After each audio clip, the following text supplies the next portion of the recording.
Hello children, today we will read chapter 8 the pronoun, and in this chapter we will read about relative pronoun. What is a relative pronoun? The pronoun which is directly related to the noun of another clause. In the same sentence, going before it is called a relative pronoun. Examine how two sentences are combined into one sentence with the help of a relative pronoun. Number 1, I do not know the man. Number 2, the man was crying.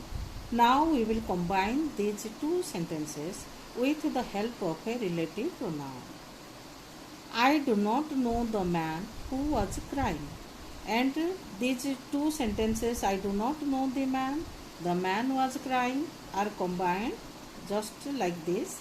I do not know the man who was crying. And here the man is noun and who is the relative pronoun which is used for the man in the second sentence. In the above sentence, who refers or relates to the noun man going before it. This is the noun man going before the relative pronoun who. The word man is called the antecedent of the pronoun who. Here who is the pronoun, the man is the noun, and the word man is called the antecedent of the pronoun who. Antecedent means used before. Now we will read the rules. Rule 1. The forms of the relative pronouns are the same for singular and plural number and masculine and feminine gender.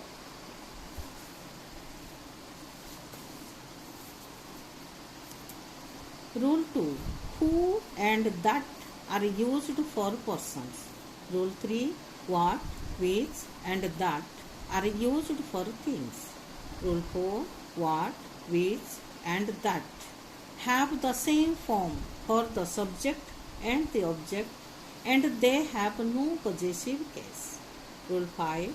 Which has no particular form in possessive, but whose and of which are sometimes used. Read the table given below. Here, for persons, who and that are used as a subject. For persons, whom, who, that are used as object. For persons, possessive pronoun is whose. For things, only what is used as a subject. For things, only what is used as object. And there is no possessive case for things. And for both things and persons, which and that are used as subject, which and that are used as object too, and there is no possessive pronoun for things here. Examples. This is the man who sells flowers, and a man is a person. So what is the relative pronoun here? Who. The man. This is the man who sells flowers. These are the men who help us, and these are the men in plural number. See, in the first sentence, this is the man, singular. Who pronoun, same pronoun is used for singular, sells flowers. Second sentence, these are the men, plural number, who help us, and who is the relative pronoun, and the same who is used for the plural too. Number 3, those are the students whom the principal rewarded, and the students are the noun and whom is the pronoun, and here it is used in objective case. Number 4, I called the girl whose name was on the top of the list, and a girl is the noun and whose is the possessive case, whose name was on the top of the list. Number 5, the book which you gave me is lost, and here book is the noun and which is the pronoun, and the book is a thing, and here which is used as the relative pronoun for the thing. Eat anything that interests you, and here anything refers to thing, and that is the pronoun, and it is used as a relative pronoun for the thing anything. Now we will read the uses of the relative pronouns. Number 1. Who is used for persons only, but sometimes it is used for animals. Example, the dog who was ill died. Normally we use who for persons. This is the man who sells flowers. So man is a person, but here sometimes it is used for animals too. Example, the dog who was ill died. Then second one, whose, the possessive case of who refers to persons but may refer to things also. Example, this is the question whose solution is not known, and question here it refers to as a thing, and whose is the relative pronoun used for the thing. The chair whose leg was broken is now repaired. The chair is a thing, and whose is the relative pronoun.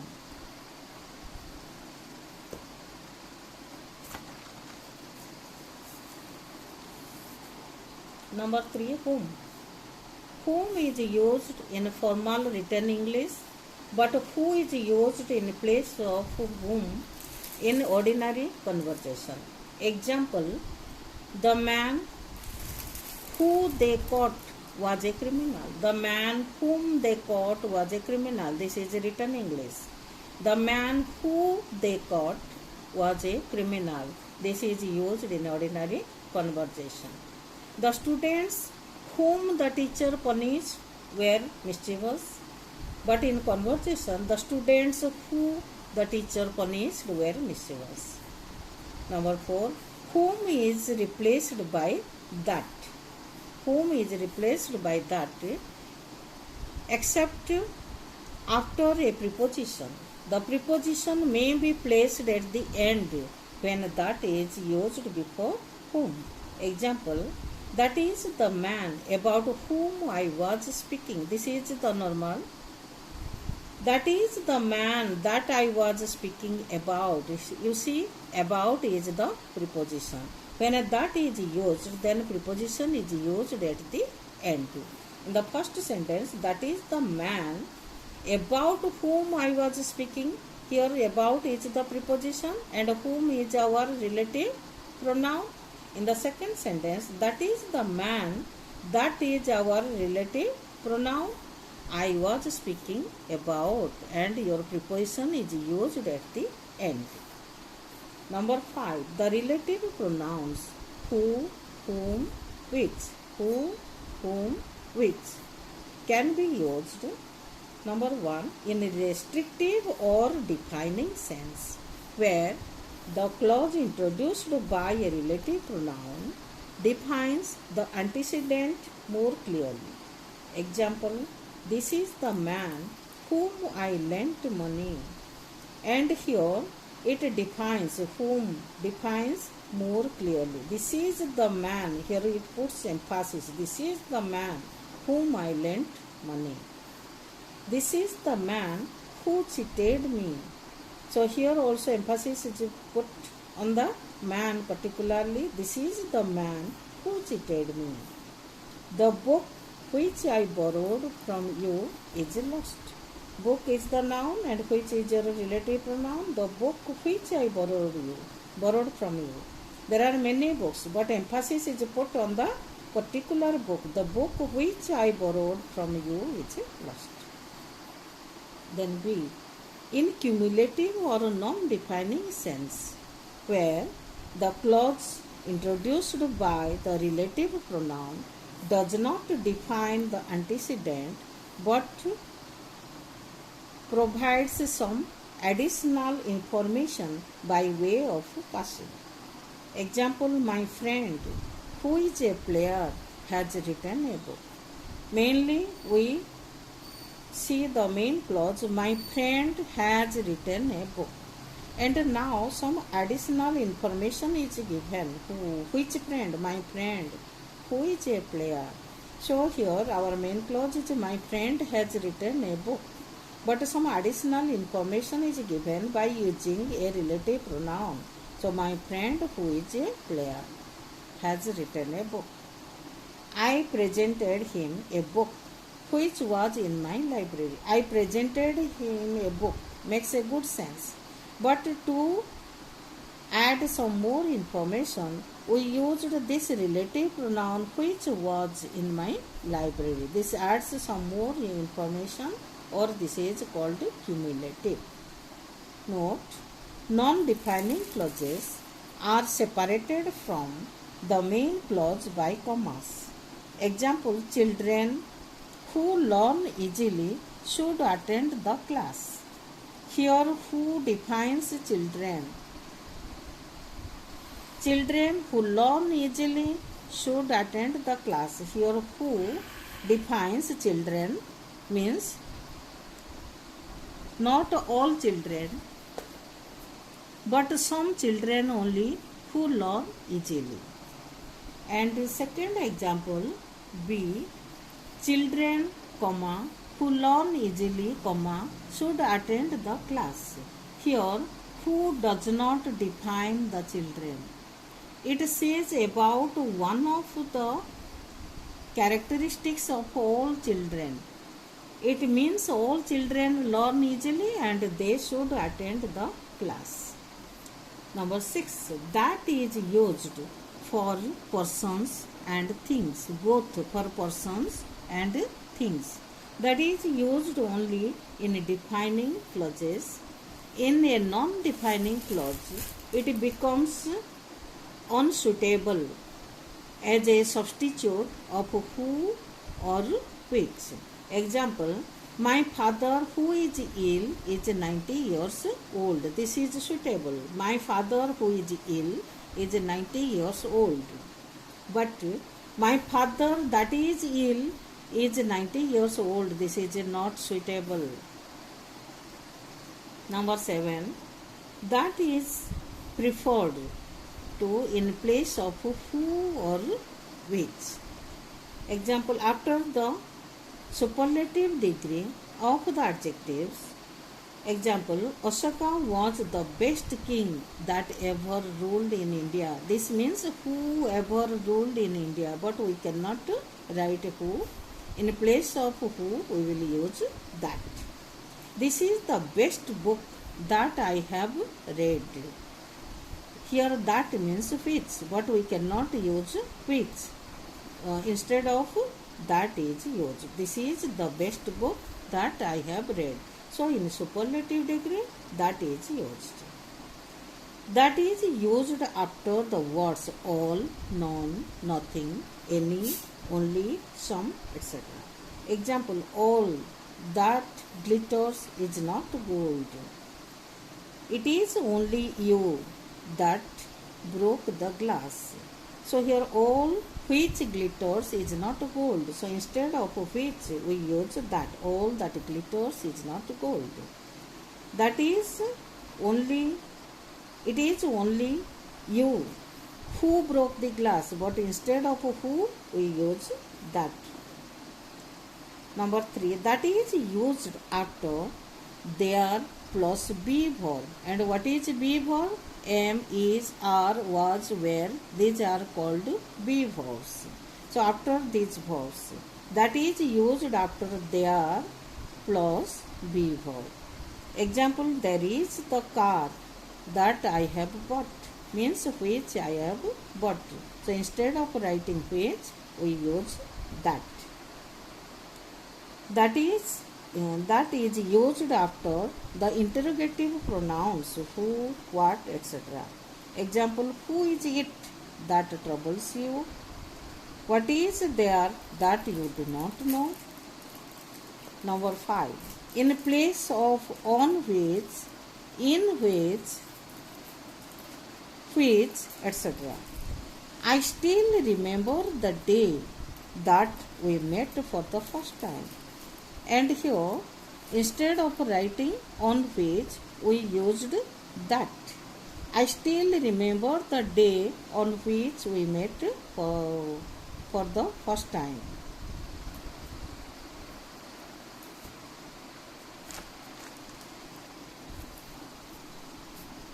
8. What refers to things only?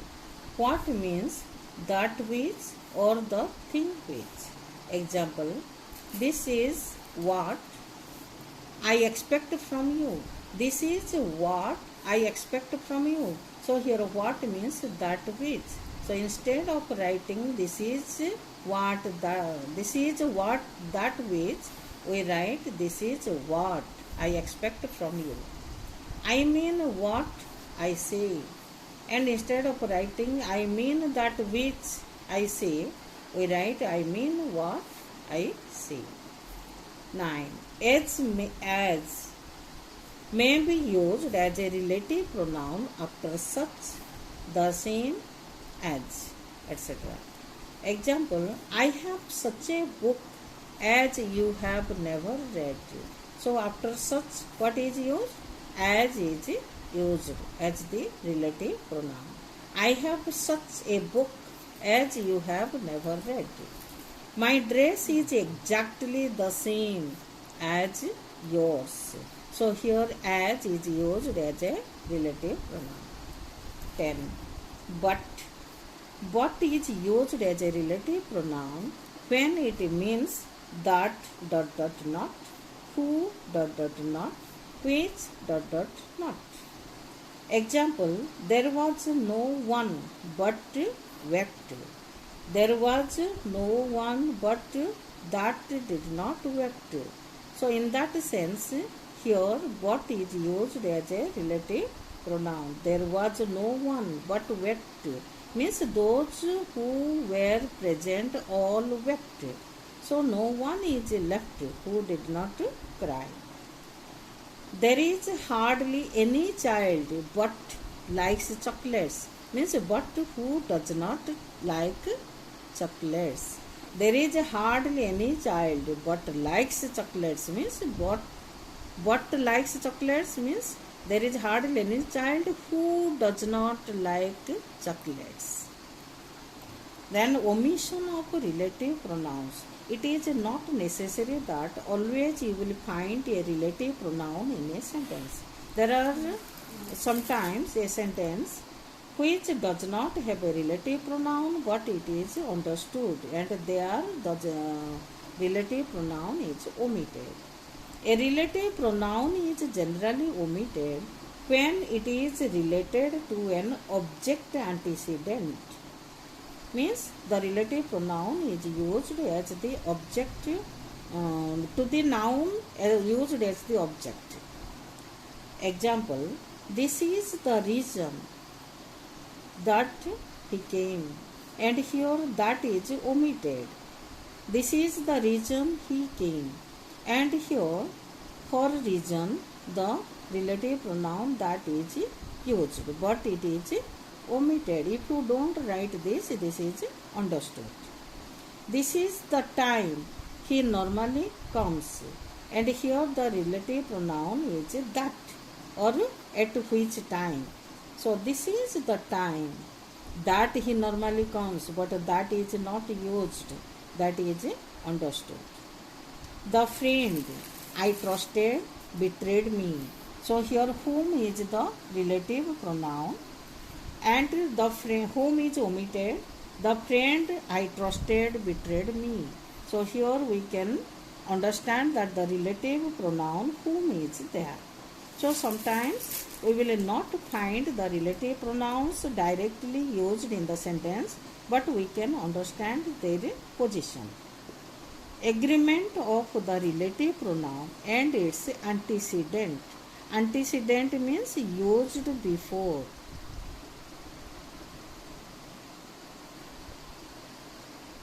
Number 1. The relative pronoun must be of the same number, gender, person as its antecedent. The verb should be according to the number and person of the relative pronoun. Example, I, who am your friend, and here am. After I is our subject and first person and singular number. So what verb will be used? Am will be used. I, who am your friend. You cannot write is. I, who am agrees with our subjective, which the noun or the pronoun that goes before the relative pronoun. So here our relative pronoun is I, first person singular number. So am is used. I, who am your friend, will always help you. Means I will always help you. And some more information is added here with the help of this relative pronoun. Now who am your friend? I am the man who seeks your help. Here you try to understand. Here I is a subject. I am the man. But here man is the antecedent to the pronoun who. The relative pronoun who. So here the verb is a third person singular number because our antecedent is a third person singular number.